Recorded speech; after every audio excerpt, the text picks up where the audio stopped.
verso 13. Eu vou fazer a leitura, aí uma oração e a gente começa.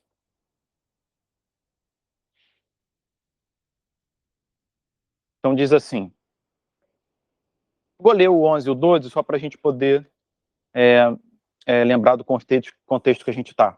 Então, portanto, lembrem-se de que no passado vocês eram gentios na carne, chamados incircuncisão por aqueles que se intitulam circuncisão, que é feita na carne por mãos humanas. A gente falou bastante sobre isso, né? Naquele tempo vocês estavam sem Cristo, separados da comunidade de Israel e estranhos às alianças da promessa, não tendo esperança e sem Deus no mundo. E a partir de hoje a gente começa a ver do verso 13 em diante. Mas agora, em Cristo Jesus, vocês que antes estavam longe, foram aproximados pelo sangue de Cristo. Perceba que o apóstolo Paulo está fazendo mais agora, essa conjunção adversativa, que ele também fez no verso 4. E ambos têm o mesmo pano de fundo, que é a transformação que Deus gerou na vida desses irmãos e irmãs. Então percebam que ele volta ao tema devido à sua importância. Primeiro, ele descreve o tema em termos bastante espirituais, que vai do verso 1, né, do capítulo 2 em diante, dizendo que ele lhes deu vida, os ressuscitou, que agora nós estamos assentados com Cristo em espírito, que não estamos mais, né, sobre o poder desse que ele chama do príncipe deste mundo. Então, uma descrição impressionante. E agora ele volta a fazer um outro tipo de descrição, que, embora tenha o mesmo pano de fundo, vai ter um propósito diferente e muito, muito interessante. Então ele diz, mas agora, em Cristo Jesus, vocês que antes estavam longe, foram aproximados pelo sangue de Cristo, porque ele é a nossa paz. Agora prestem atenção, pessoal, de dois povos, ele fez um só, e na sua carne derrubou a parede de separação que estava no meio, a inimizade. A gente vai tentar entender isso aqui porque é um pouco complicado. Cristo, ele continua, aboliu a lei dos mandamentos em forma de ordenanças, para que dos dois criasse em si mesmo uma nova humanidade, fazendo a paz, e reconciliasse ambos em um só corpo com Deus, por meio da cruz, destruindo a inimizade por meio dela. Impressionante, destruindo a inimizade por meio da cruz. E quando veio, Cristo evangelizou paz a vocês que estavam longe e paz também aos que estavam perto. E para fechar, verso 18, porque por meio dele, ambos temos acesso ao Pai em um só Espírito. Vamos orar rapidinho para a gente estudar esses versos. Pai Santo, nós nos reunimos, Senhor, nesta manhã para ouvir a Tua voz, Senhor, conhecer mais da Tua palavra. Portanto, nós pedimos, Senhor, que nesta manhã o Senhor abra o nosso coração, lance luz sobre o nosso entendimento e que a gente possa compreender a importância dessas palavras para a nossa vida, Senhor. Entender como elas têm o poder de nos orientar, de nos conduzir e de gerar uma esperança, uma alegria que esse mundo não pode oferecer. Que a gente nunca esqueça disso, Senhor. Pedimos que o Senhor abençoe também o culto, o momento de louvor, a pregação, que a gente possa ouvir sua voz, adorá-lo em espírito e em verdade, e ter um dia na sua presença. Esse é o nosso desejo. Um perdão dos nossos pecados. Amém. Então, gente, o verso 13, mas agora em Cristo Jesus, vocês que antes estavam longe foram aproximados pelo sangue de Cristo, ele está falando dessa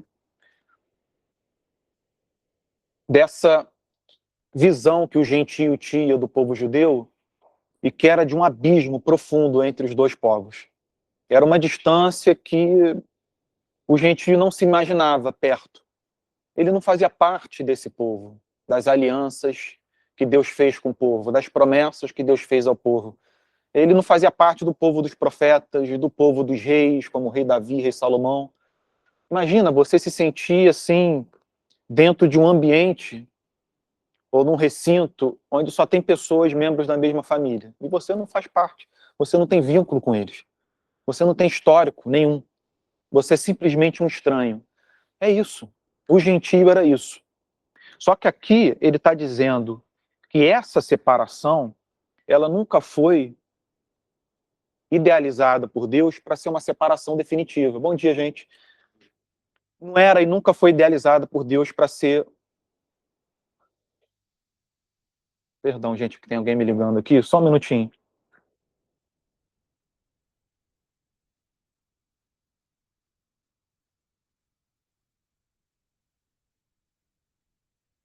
Entre o povo ao qual ele criou e se revelou, fosse uma separação definitiva, mas um meio para alcançar um determinado fim. Um povo precisava receber a palavra. Um povo precisava ser guiado por líderes. Um povo precisava ser separado dos demais e receber os valores da lei. Os valores que Deus queria imbuir todo o povo, toda a sociedade israelita, judaica. E o fim que ele tinha em mente era de que, através desse povo, a sua luz revelada a ele brilhasse a todos os demais. Mas para isso algo era essencial e que tinha que acontecer. E é por isso que Paulo insere: em Cristo, vocês que antes estavam longe foram aproximados pelo sangue de Cristo. Então aqui ele está dizendo a única forma possível de aproximação. Ele está apresentando o meio estabelecido por Deus para que essa separação fosse unida. E desses dois povos que pareciam não ter nenhuma relação, esses dois povos que pareciam não ter o mesmo propósito, o mesmo fim, as mesmas esperanças, Deus une todos e... Esse é o seu? Ah, o seu. Deus une os dois e coloca os dois na mesma condição. Ou seja, não existe mais essa separação. Isso é o que esse verso está dizendo. Todos os versos seguintes vão dizer a mesma coisa. Não existe mais essa distinção de que Deus possui um povo especial. Ele se revelou ao povo israelita com um determinado fim. E esse fim foi cumprido no primeiro século com a vinda e morte do Senhor Jesus. A partir dali, os gentios passam a ser vistos por Deus como idênticos, todos sob a mesma condição. Todos destituídos da glória de Deus, todos necessitando de arrependimento e fé em Cristo, todos podendo receber gratuitamente as promessas de Deus, todos tendo o mesmo direito, através de Jesus, ao reino. E isso era importantíssimo que fosse explicado no primeiro século, que era um momento de muito preconceito, muita inimizade, muita indiferença. Não somente dos judeus contra os gentios, mas especialmente dos judeus com os samaritanos. Então era importante que esse ar de superioridade, essa ideia de que você era o preferido e de que Deus tinha preteridos, fosse completamente destruída. Destruída. Então, quando vocês perceberem hoje que pessoas lidam com diferente... Bom dia, gente. Pessoas lidam hoje atribuindo a um determinado povo algum tipo de tom especial, a gente tem que ter cuidado. Isso, sem sombra de dúvida, é sinal de que essas pessoas não compreenderam todo o plano de redenção, todo o objetivo de Deus em fazer uso desse povo que ele criou, que ele gerou, povo que ele começou através do chamado Abraão, chamado feito a Abraão, a promessa dando continuidade em seu filho Isaque, e depois em Jacó, que Deus muda o nome de Israel, você tem todas as 12 tribos. E dali você vai ter o povo israelita, depois o povo judeu, uma história longa, mas a gente deve entender como Deus fazendo uso dessa luz que foi derramada sobre esse povo, para que através dele, dessa luz, ele alcançasse os demais. Esse era o objetivo. A reconciliação, não só com Deus, mas também... Sim, é uma reconciliação, por assim dizer, vertical, que tem que ter um efeito horizontal. Aqueles que foram verdadeiramente reconciliados com Deus, eles não enxergam a si mesmo dessa maneira distinta das demais pessoas. Eles se veem no mesmo barco. E quanto mais e melhor eles compreenderem a graça de Deus, mais eles vão entender que eles foram alcançados apesar do que eram, e não por causa do que eram. Então essa ideia que muitos hoje têm sobre os israelenses é uma coisa assim que é muito conflitante com todos os textos, e especialmente com o plano de redenção, que se encontra imbuído em todos os livros bíblicos.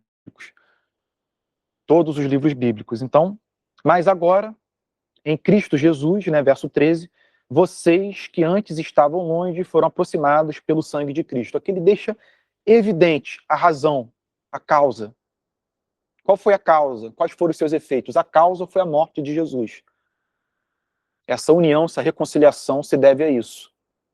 A possibilidade de todo e qualquer ser humano se ver na mesma condição e podendo receber da mesma forma, gratuitamente, a graça de Deus, se deve ao sangue de Jesus, a sua morte. E com o sangue, com a sua morte, você tem os efeitos, que a gente vai ver agora, nos versos seguintes. Quais foram os efeitos dessa morte? Ele foi o quê? Foi só um líder, um preso político, um revolucionário que morreu, como qualquer outro, um ser humano qualquer?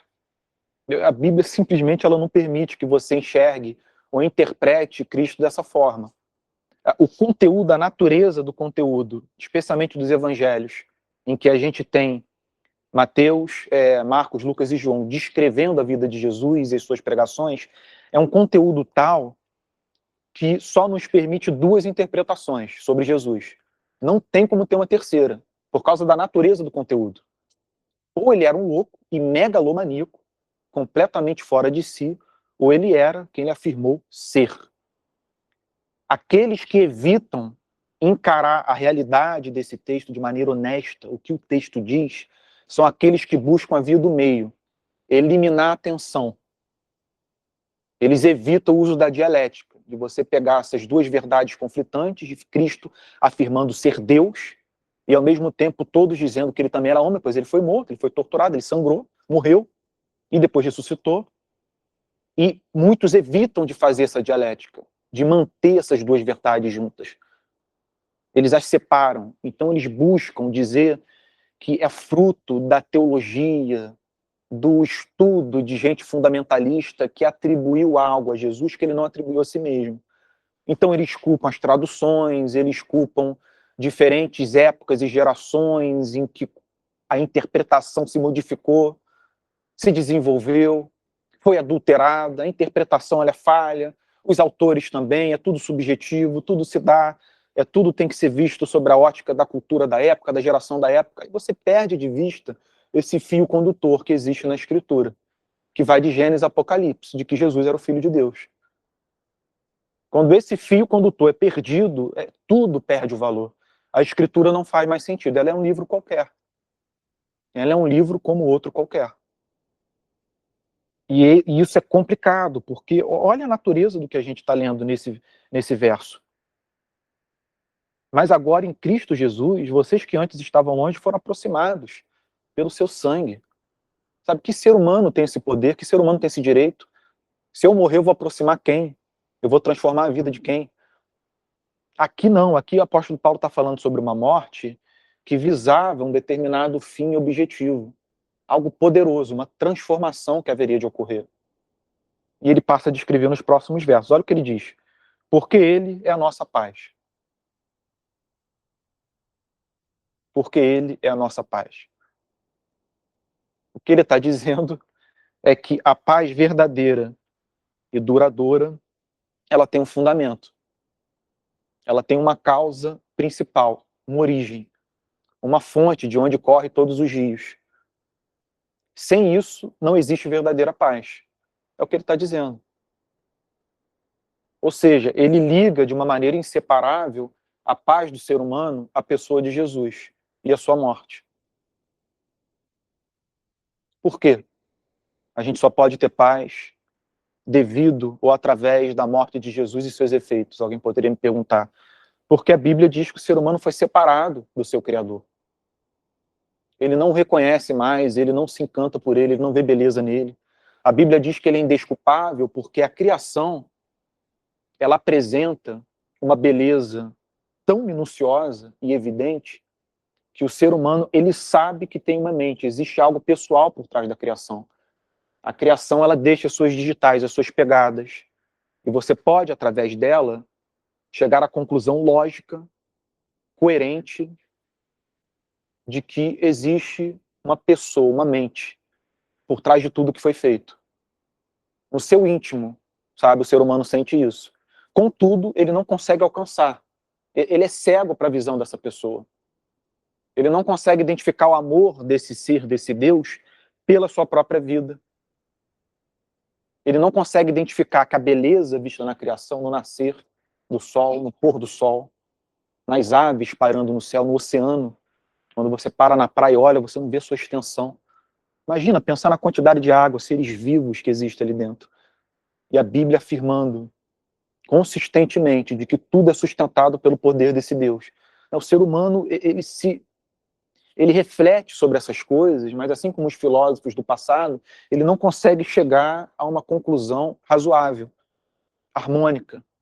Então ele começa a inventar deuses. Desde os primórdios, dos sumérios, dos acádios, dos caldeus, todos, sem cessar, criando deuses. Seja achando que o Sol era um deus, a Lua, Vênus. Vênus é adorado, o planeta, ele é adorado há milênios.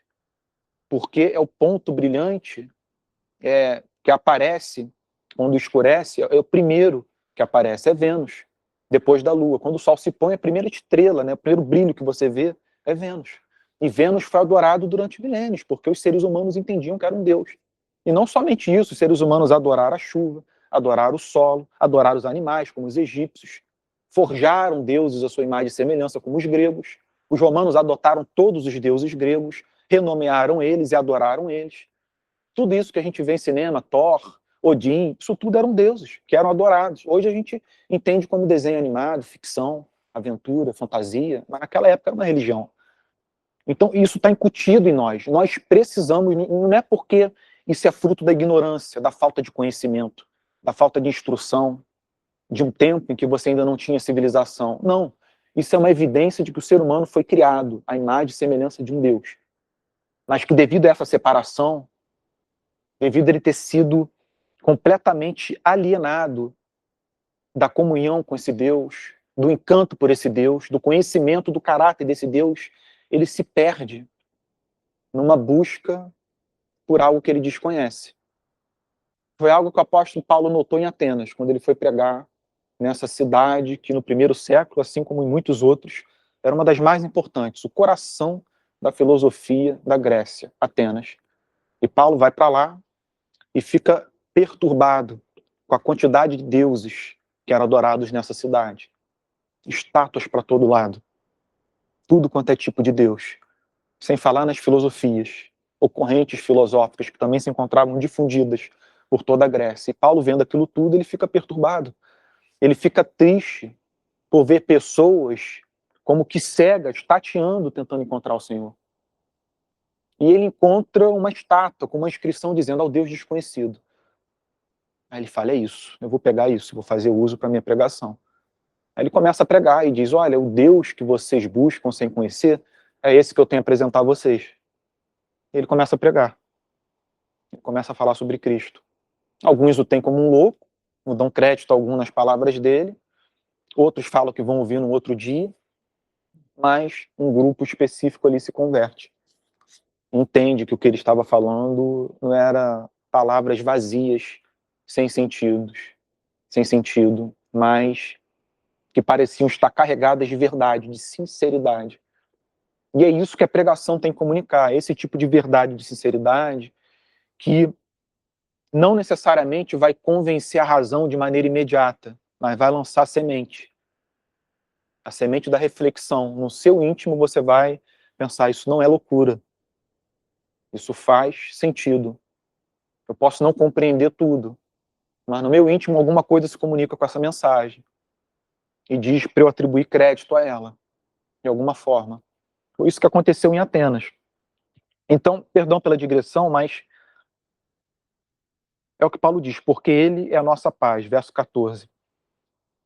De dois povos esse ponto é importante. A partir daqui ele começa a descrever os efeitos da morte de Jesus, do seu sangue derramado. De dois povos, ele fez um só. Quais dois povos, Pedro? Quais dois povos? Aqui ele está falando sobre judeus e gentios.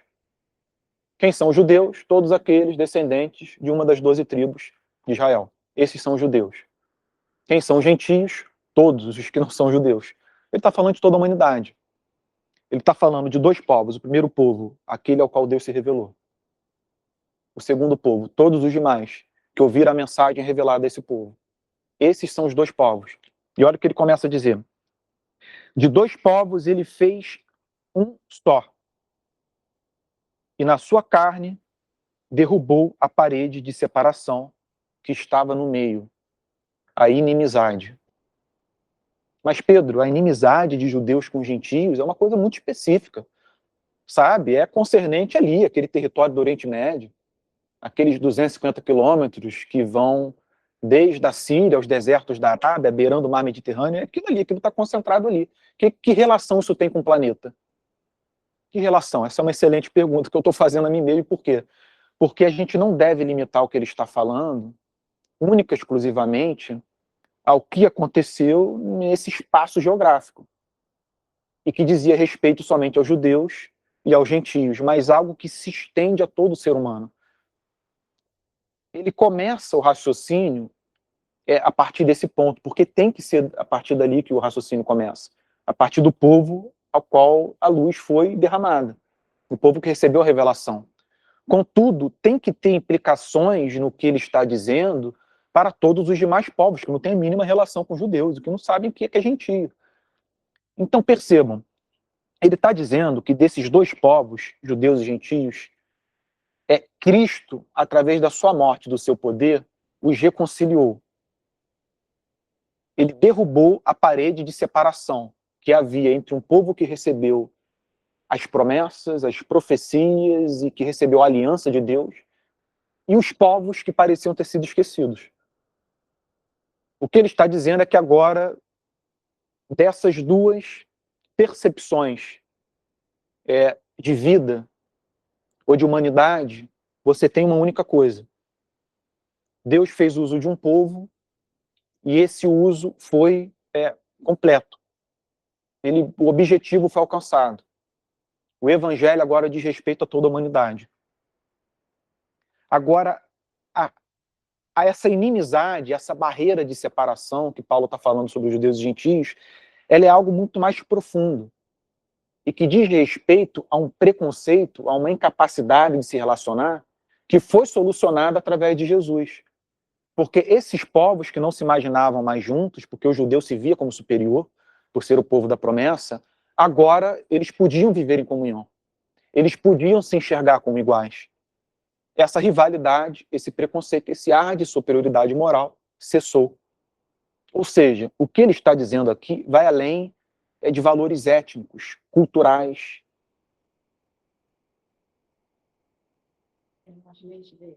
Diz respeito a uma indiferença, a uma rivalidade, uma inimizade que o ser humano tem para com o ser humano. Uma inimizade que existe dentro de nós e que não permite que a gente viva bem uns com os outros.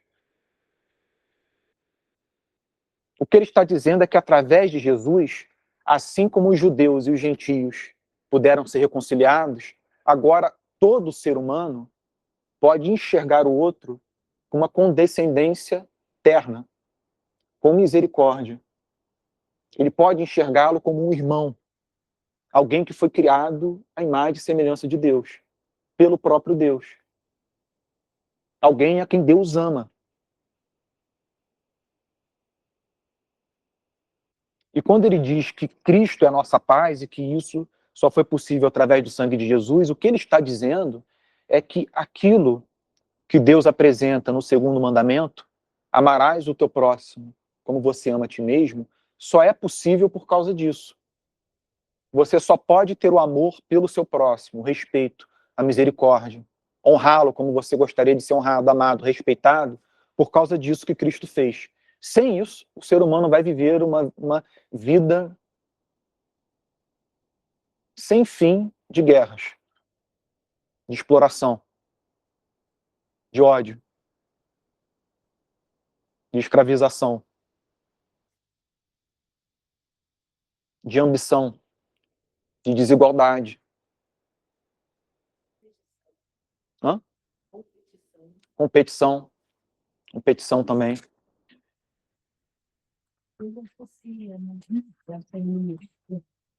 As leis e os mandamentos. Sim, vamos chegar nesses versos agora, para a gente entender ainda mais a fundo o que Paulo quer dizer.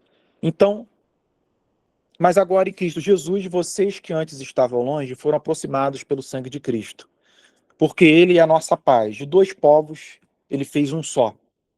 E na sua carne derrubou a parede de separação que estava no meio, a inimizade. Não é à toa que o segundo mandamento diz respeito a isso. O primeiro é amarás o Senhor teu Deus com todo o seu coração, toda a sua força, toda a sua mente, todo o seu entendimento. E o segundo, Cristo diz, é semelhante ao primeiro. Amarás o teu próximo como você ama a ti mesmo. Então aqui, essa rivalidade, essa indiferença, essa separação que não permite que a gente se relacione dessa forma com o nosso próximo, Cristo solucionou. Então o Evangelho, ele atribui a si mesmo isso que ele não divide com nenhuma outra religião. Em geral, as religiões falam sobre diferentes meios de você alcançar harmonia, de você restabelecer relações. Toda religião tem esse fim, de fazer com que os laços sejam restabelecidos. E que dessa desordem no seu interior, você encontre o equilíbrio. Todas as religiões falam sobre isso, sem exceção. O Evangelho, ele afirma que somente ele possui poder para fazer tal coisa. E isso diz respeito a essa pessoa que deu a sua vida pelos seres humanos e que possibilitou a verdadeira paz entre eles. Por que ele possibilitou a verdadeira paz? Porque agora que o ser humano foi reconciliado com o Criador, agora que ele o ama, tem encanto por ele, ama o seu caráter, as suas virtudes, os seus atributos, ele entende o que o Criador sente por aqueles que ele criou a sua imagem e semelhança. E ele começa a usufruir, em alguma medida, desses mesmos sentimentos. Ele entende a misericórdia do Pai. Ele entende por que Jesus se compadecia. Ele começa a compartilhar dessas afeições pela primeira vez. E isso, por sua vez, possibilita que esse segundo mandamento seja minimamente cumprido. Você vai amar o próximo com o amor que você tem por si mesmo. As pessoas se amam acima de qualquer coisa. O difícil é a pessoa tratar o outro como ela gostaria que ela fosse tratada. Essa é a dificuldade da coisa. E através de Jesus isso é possível. É o que Paulo está dizendo. E como a Marisa mencionou, aqui ele entra num outro tema, olha, verso 15. Não num outro tema, é ainda dentro, mas ele está aprofundando ainda mais o raciocínio. Olha o que ele diz no verso 15. Cristo aboliu a lei dos mandamentos na forma de ordenanças, para que dos dois criasse em si mesmo uma nova humanidade, fazendo a paz. Pedro, uma nova humanidade, aboliu a lei. Que história é essa? Isso não faz sentido. Como assim um novo tipo de ser humano? Gente, Jesus, quando ele vai falar com Nicodemos, é exatamente isso que ele diz. Nicodemos chega perguntando a ele uma série de coisas, e ele diz, olha, em verdade lhes digo, se alguém não nascer de novo, não pode ver o reino de Deus. E Nicodemos, confuso, isso entrando em conflito com a sua razão, ele pergunta, como assim? A pessoa vai voltar ao ventre? Vai nascer uma segunda vez? E Cristo continua aprofundando o raciocínio. É um novo nascimento, é uma nova vida gerada. E é por isso que Paulo diz, é uma nova humanidade. Porque a pessoa se encontra num novo relacionamento com Deus. E por isso, consequentemente, num novo relacionamento com os seres humanos. Então o cristão, ele deveria ser diferente de qualquer pessoa. Ele deveria viver de tal forma que ele fosse luz nesse mundo e sal nessa terra. E é terrível quando a gente falha nisso. Porque o que a gente está evidenciando, a nota que a gente emite quando a gente não consegue demonstrar que nós somos diferentes de todos, que nós somos amáveis, como professamos que o nosso Deus é amável, que nós temos aversão à maldade, à exploração, ao orgulho, às guerras, como nosso Deus afirma ter. Quando nós falhamos em emitir esses sinais, essas notas, o evangelho ele é diluído, ele se perde. Ele vira uma entre as outras correntes, uma entre as outras religiões. Um pequeno poder entre os demais poderes que existem nesse mundo. E aqui, para a gente voltar e abordar desde o início o que Paulo diz, ele fala: Cristo aboliu a lei dos mandamentos na forma de ordenanças.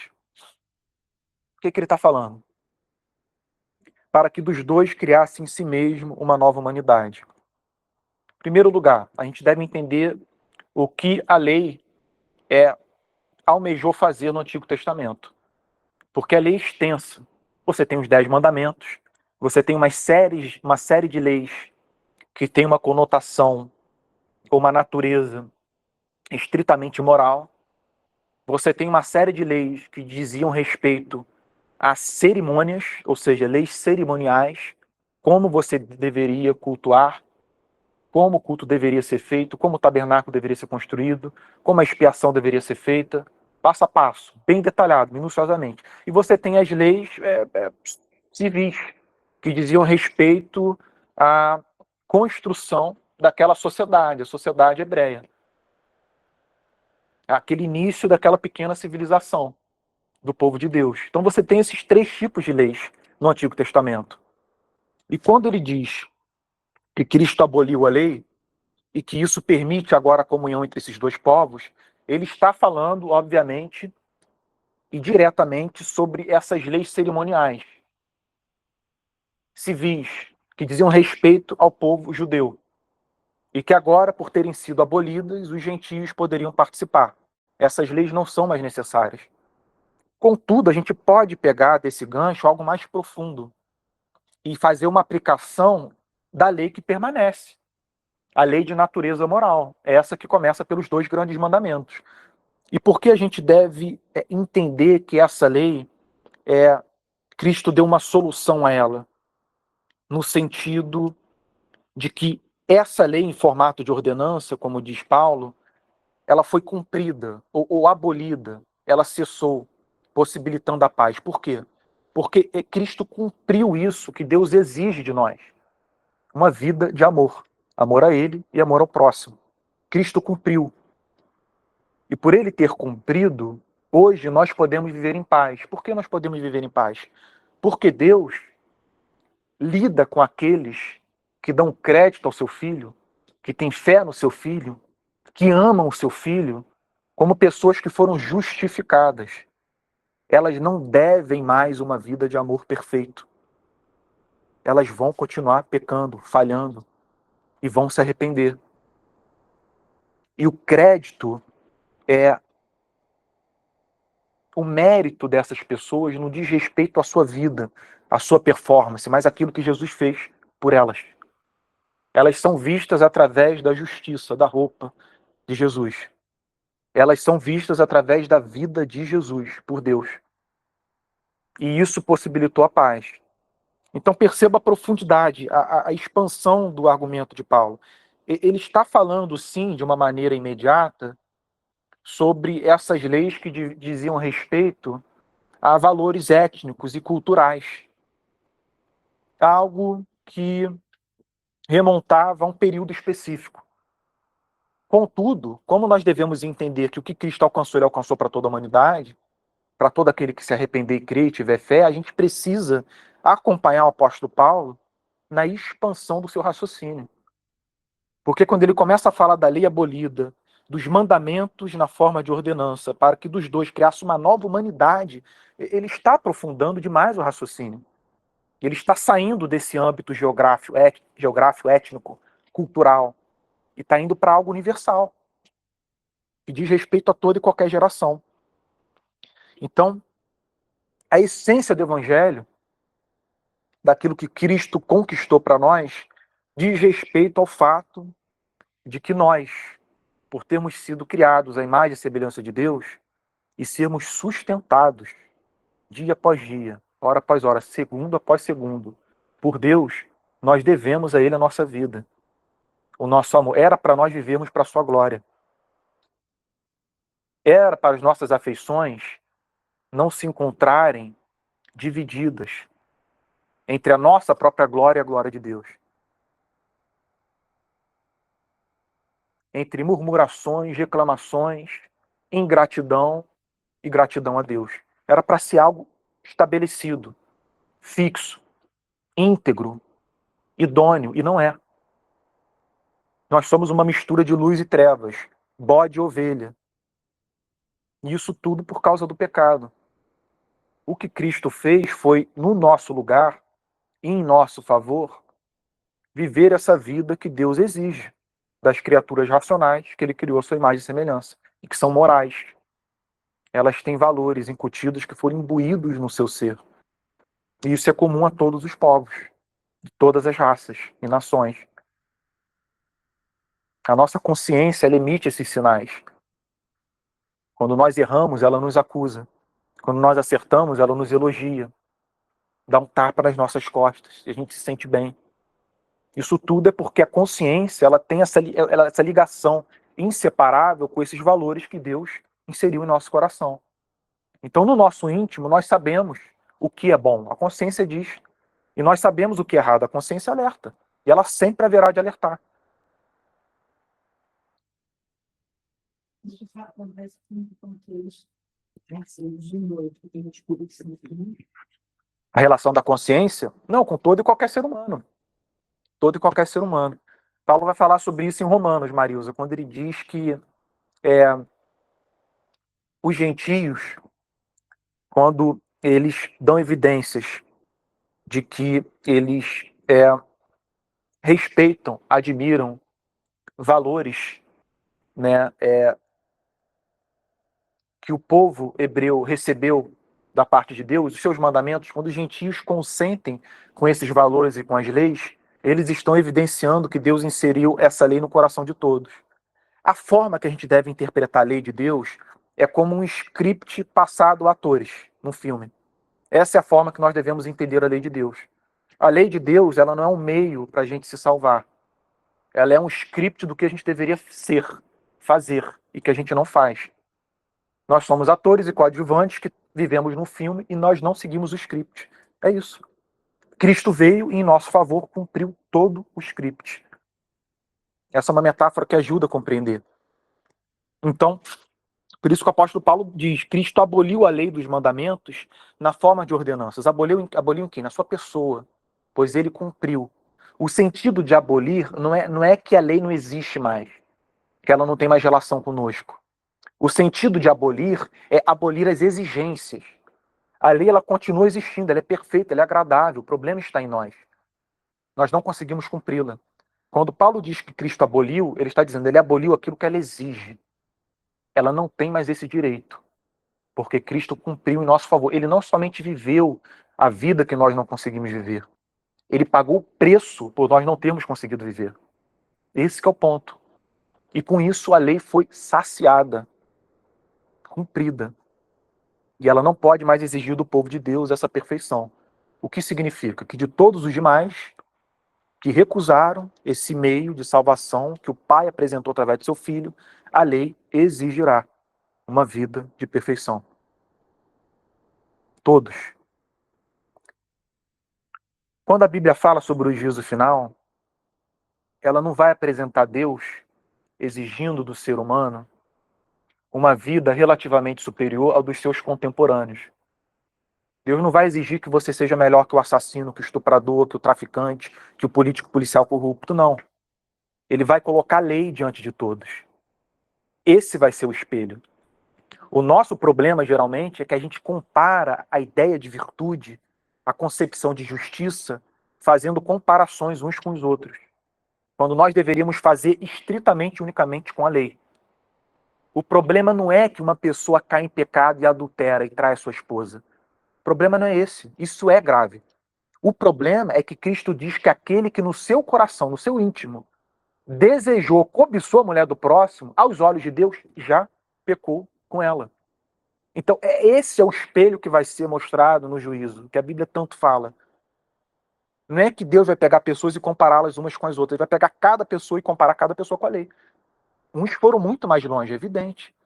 ficaram muito mais distantes, infringiram muito mais. Mas o ponto é que todo mundo se encontra na mesma condição, porque a lei não diz respeito só ao que você comete, mas aquilo que sai do seu coração, é o que você deseja. E que muitas vezes você não faz por falta de oportunidade, falta de poder. A Bíblia, ela chama invariavelmente os seres humanos de filhos do diabo e filhos do maligno. E para muitos isso pode parecer muito grave, sabe? Muito exagerado, muito sério. Mas por quê? Que relação a gente tem com o diabo? Sabe? Esse ser perverso, cheio de poder, que enganou a humanidade, que faz todo tipo de maldade. Por que a Escritura nos chama, Pedro, de filhos do diabo? O motivo é esse. Os desejos. Os desejos no nosso coração são semelhantes aos desejos dele. A única diferença é que nós não possuímos a sua constituição, o seu poder, a sua inteligência. Nós não fomos anjos de luz, sabe, que caíram do céu. Nós somos seres humanos. Mas quando ela nos chama de filhos do maligno, a Bíblia faz muito isso, ela está dizendo que há uma tendência a seguir os seus passos. E que a diferença entre nós, os seres ou espíritos malignos, é isso. Diz respeito ao poder, à constituição. E isso torna, né, a compreensão da nossa condição muito mais grave. E deveria.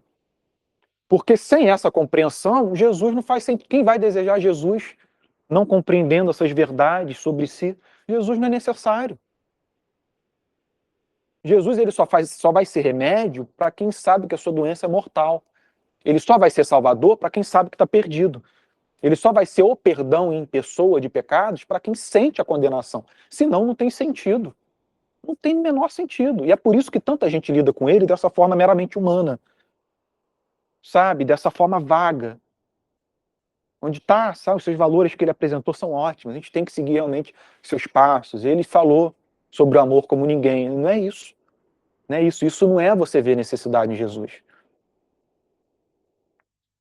Então,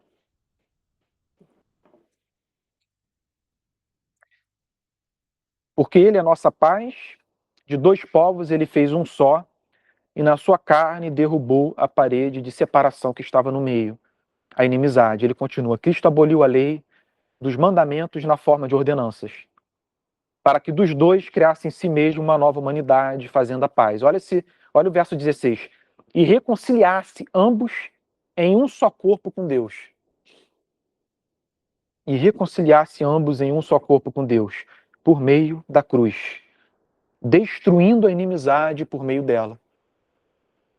Então toda essa rivalidade, toda a indiferença, toda a maldade de ser humano para com ser humano tem uma solução. E essa solução foi dada por Deus. E essa solução é a cruz. É ela que permite que o ser humano viva em paz com o seu próximo. Só ela. E isso o Evangelho, ele guarda como algo de exclusivo seu. Verso 17. E quando veio, Cristo evangelizou paz a vocês que estavam longe e paz também aos que estavam perto. Essa é a mensagem que ele tem a apresentar à humanidade. Existe uma solução para a condição de vocês.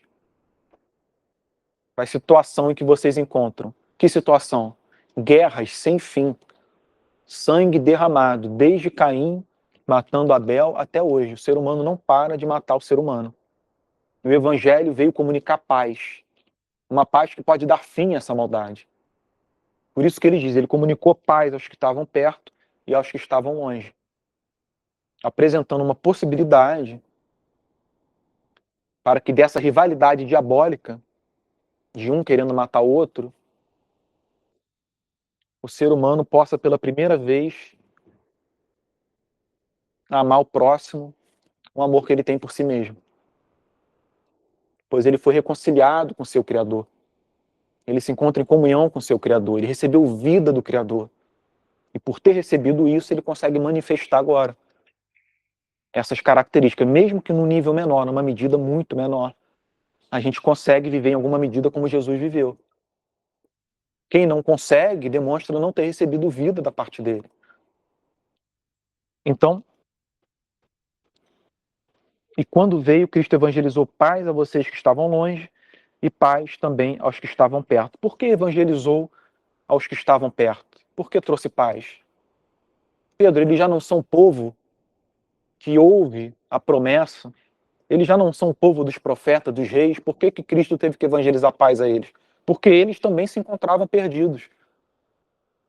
Eles não compreenderam as mensagens dos profetas, eles não entenderam o propósito da lei, eles distorceram toda a lei.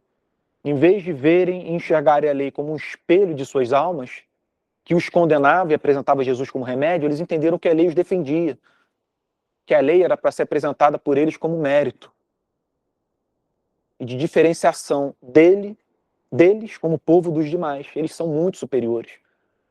Eles entenderam totalmente equivocado os livramentos de Deus, os exílios, todos os juízos que ocorreram com o povo hebreu, o povo israelita. E, efetivamente, mataram o Filho de Deus quando ele veio. Então, os que estavam perto precisavam ouvir o verdadeiro evangelho, pois em grande parte eles não haviam compreendido. Crucificaram o autor da vida. É o que Pedro diz na sua pregação. Antes do Espírito Santo ser derramado, em Atos capítulo 2, ele diz: vocês mataram o autor da vida. E aí o Espírito Santo cai, porque as pessoas foram convencidas de pecado pela pregação de Pedro. Então é isso. O evangelho, ele tem que necessariamente fazer essa comunicação a quem quer que seja, sem distinção. E para finalizar, e aí eu abro para vocês participarem também, verso 18: porque por meio dele ambos temos acesso ao Pai em um só Espírito. E aqui o apóstolo Paulo conclui esse pequeno trecho. Por meio dele, ambos temos acesso ao Pai em um só Espírito. Em um só Espírito. Não poderia ser mais claro, né? Em um só que Espírito? Esse Espírito Santo que Deus enviou aos nossos corações. E que pode habitar no coração de vocês, no meu e dos chineses, dos japoneses, dos iranianos, de quem quer que seja, dos indígenas. Como contou uma vez o genro do Jonathan Edwards. Jonathan Edwards foi um pastor do século XVIII que foi pastor durante muitos anos numa igreja na cidade de Northampton, em Massachusetts. E ele tinha um genro que virou missionário. Ele acabou morrendo muito novo, chamado David Brainerd. David Brainerd, entre os missionários, ele é um dos mais renomados, porque foi um dos primeiros a arriscar a vida naquele período todo pré-independência norte-americana. 1740, 1730 e pouco, bem antes da independência. E ele se dirigiu aos índios, sendo muito novo ainda, e começou a pregar a eles. E por que eu estou mencionando isso? Uma das coisas que David Brainerd menciona no seu diário é de que teve uma certa ocasião em que uma mãe indígena o procurou chorando. E essa mãe disse a ele que estava sentindo um arrependimento, um remorso muito grandes, porque ela havia disciplinado excessivamente seu filho. E aí David Brainerd orientou, conversou com ela e tal, e depois, assim, desabou em lágrimas. Por quê? Ele nunca havia falado sobre como os pais devem tratar seus filhos para essa tribo. Foi algo que veio sem a necessidade dele pregar sobre. Inclusive, isso para mim é uma grande lição que a gente deveria tirar como forma de lidar com uma série de pecados que hoje muitos pastores lidam de frente. Eles dão cursos de como você se libertar da masturbação. É um negócio assim que me tira do sério. Isso não deveria ser feito. Você não deve corrigir esses pecados de maneira direta. Eles sempre são solucionados de maneira indireta. É o amor a Jesus que regula a nossa vida moral. Se você simplesmente focar em pecados de âmbito sexual, droga, bebida, e esquecer de enfatizar o amor por Cristo que tem que existir, o que você vai ter? Gente frustrada, neurótica, que quer viver uma vida sem um propósito de amor a Jesus. Faz o que fazem por tudo, menos por amor a Jesus. Isso é impossível. As pessoas vão ser subjugadas por esse peso. Peso de um legalismo severo, que vai lançar todo mundo na loucura, na neurose, em práticas religiosas duvidosas e escandalosas, sem o menor sentido. É o que a gente vê pelo Brasil inteiro. Então esse exemplo ele é fantástico, porque ele ficou emocionado esse genro do Jonathan Edwards, de 20 e poucos anos, ele morreu de tuberculose. E a filha do Jonathan Edwards, que era a mulher dele, morreu também, porque contraiu dele. Ela tinha 16 anos. Quando ela morreu, no enterro dela, Jonathan Edwards disse: aprove a Deus levar a minha amada filha e seu genro. E ele fez uma pregação que era comum naquela época, você pregar nos enterros. Mas então o que emocionou ele foi ele ter percebido que quando o amor de Jesus ele é sincero, quando ele é inserido no coração, você tende a ter alguns desdobramentos maravilhosos, fantásticos, os quais não vão exigir o seu suor. Ele se derramou em lágrimas porque ele se encantou com a ternura de Deus em corrigir o tratamento dessa mãe ao seu filho, que deveria ser mais terno, mais amável, deveria ser mais parecido com o amor do Criador. E esse homem não precisou falar nada sobre isso para essa moça. E ele vai e registra nesse diário, o que é fantástico. O que é fantástico. E uma lição que, infelizmente, eu não sou otimista, eu acho que a nossa geração, esses pastores que estão por aí, eu não sei nem se eles entendem que o evangelho funciona assim. Eles interpretam coisas de maneira muito equivocada. E por isso aplicam o evangelho muito mal. Sua maioria, eles aplicam muito mal. E o que você tem é gente tentando viver uma vida de performance. Uma vida rigorosa, moralmente falando. Mas sem que o coração tenha se afeiçoado por Jesus. E isso é um problema sério. Gente, eu vou parar por aqui, senão eu não consigo parar de falar. Alguém gostaria de participar? Antes da gente terminar, pode falar, Márcio. Eu ia me focar em determinados pecados específicos, em vez de falar do principal, que é amar a Jesus, acaba tirando foco do principal, né? Desatar o efeito e não a causa, seria isso? E quando você ama a Deus, ama Jesus, aí a tendência é você não buscar os pecados. O grande erro, Respondendo a o isso. grande erro é você ficar tratando sintoma de pecado, e não o pecado. Quais são os sintomas de pecados? Infinitude deles. Mas o problema é que todo mundo perde de vista o âmago, a centralidade, a natureza do pecado. Diz respeito aos desejos do nosso coração. E quando você se preocupa mais com isso, com aquilo que você sente, aquilo que deseja sair do seu coração, muitas vezes você não consegue controlar, quando você começa a voltar os seus olhos para isso, sabe, isso dá oportunidade do arrependimento verdadeiro. Se você foca em masturbação, bebida, drogas, a pessoa vai se arrepender por causa desses motivos. Ela não vai passar pela cabeça dela se arrepender por causa de orgulho, inveja, avareza, sabe? Falta de domínio próprio. Ela não vai se sentir mal por ser maldizente, por murmuração. Ela não vai se sentir mal pelo desejo, pela cobiça de ter a vida daqueles que ela vê no Instagram, que ela não deveria, que ela deveria ser contente com a condição que ela tem. Ninguém se sente mal por essas coisas, né? Eles ficam enfatizando os sintomas do problema e não a centralidade, o diagnóstico verdadeiro. E aí o que você tem, né, muitas vezes é o efeito oposto. Por você focar nos sintomas e não no diagnóstico certo do problema, você vai apresentando os sintomas para as pessoas, os desejos ficam ocultos e são abafados, e você, com sua vida de luxo, viajando pelo país, com roupas caríssimas, casa para todo lado, mansão não sei aonde, jato, caramba, você apresenta essas pessoas, você abafa os desejos que continuam ali, e que podem até cobiçar a vida do próprio pastor, o luxo que o pastor usufrui, e as pessoas, a congregação só fica preocupada com determinadas coisas, família, drogas, gênero, sexo, bebida. O que lança todo mundo no legalismo terrível que cega a nossa condição interna, interior, que precisa de uma solução. E que, quando é solucionada, reorganiza de todas as demais áreas. Pode falar, então. Não, acho que você pode vir para esse assunto. Eu ouvi essa semana, estava eu ouço o dia de manhã, pastor falando justamente sobre isso, porque muitas das vezes a gente foca, e é isso que você está falando, e é comum, sobre o pecado, né? O que eu não fazer.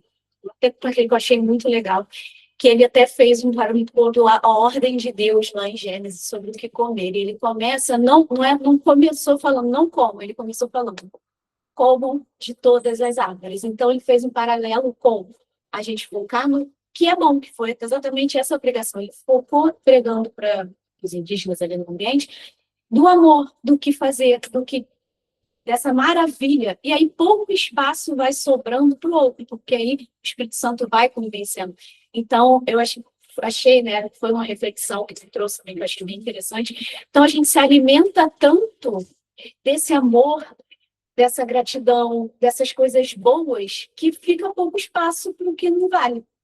Mais do que quando eu fico focando exatamente naquilo, né, no ruim, no que não faço, não faço, não faço.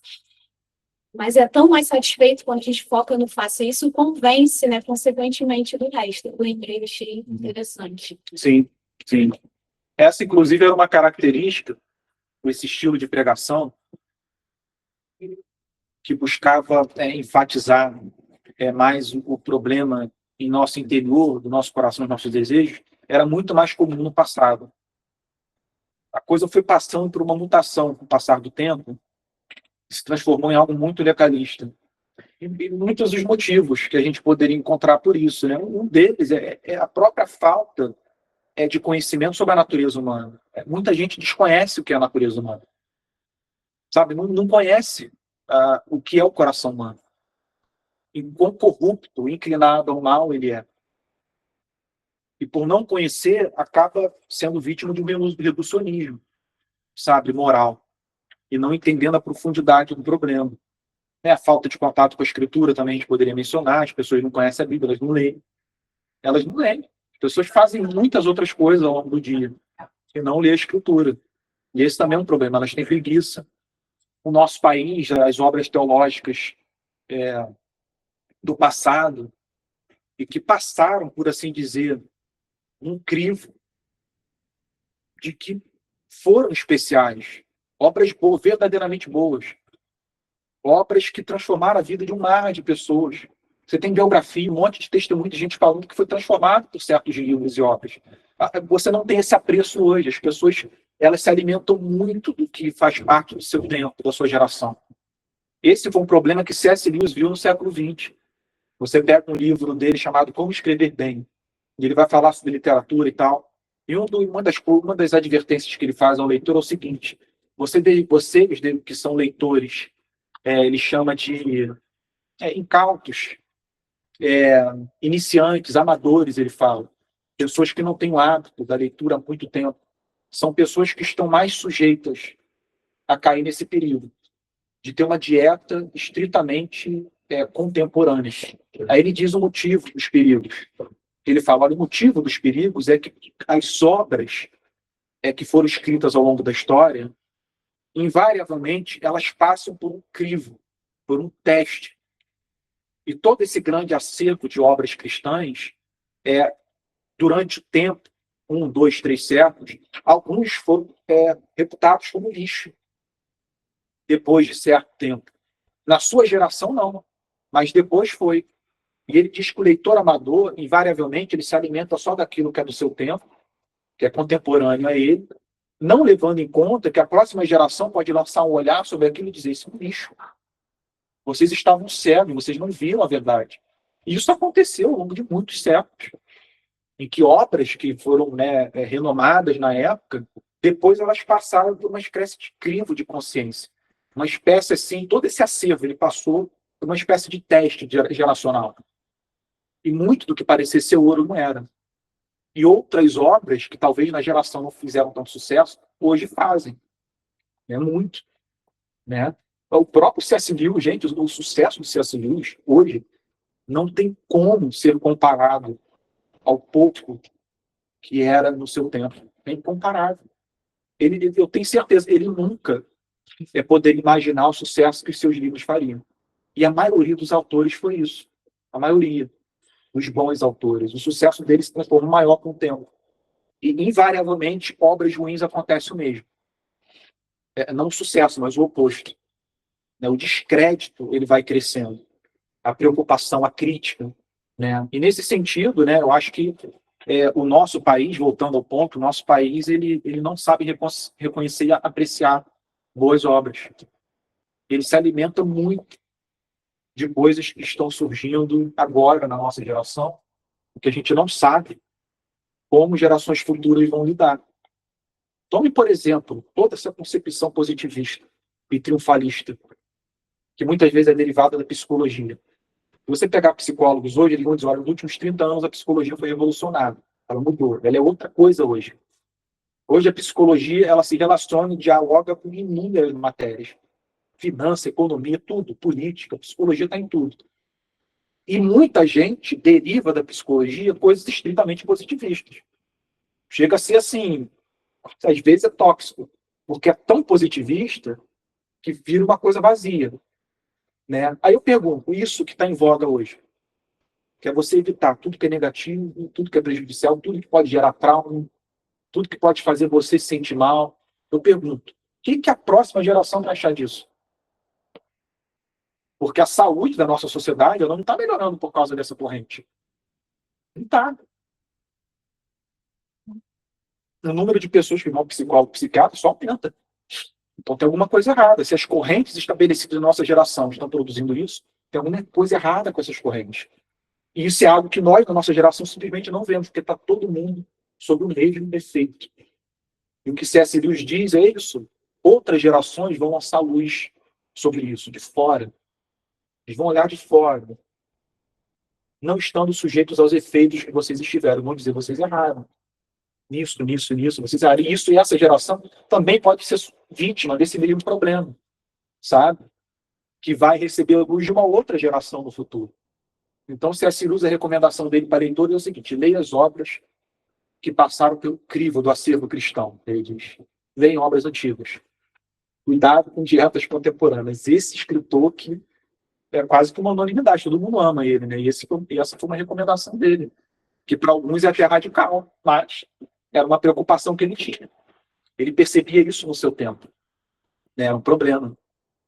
Pessoas que não dedicaram tempo suficiente das suas vidas no século XX para estudar, século XV, XVI, XVII, XVIII, ou antes, talvez. Né? E ele viu os efeitos, né, os riscos disso. E o que houve, Marisa? Deu cãibra? Não, deu susto, achei que estava no joelho. Tá bom. Gente, alguém mais quer fazer uma participação para a gente encerrar? Ninguém?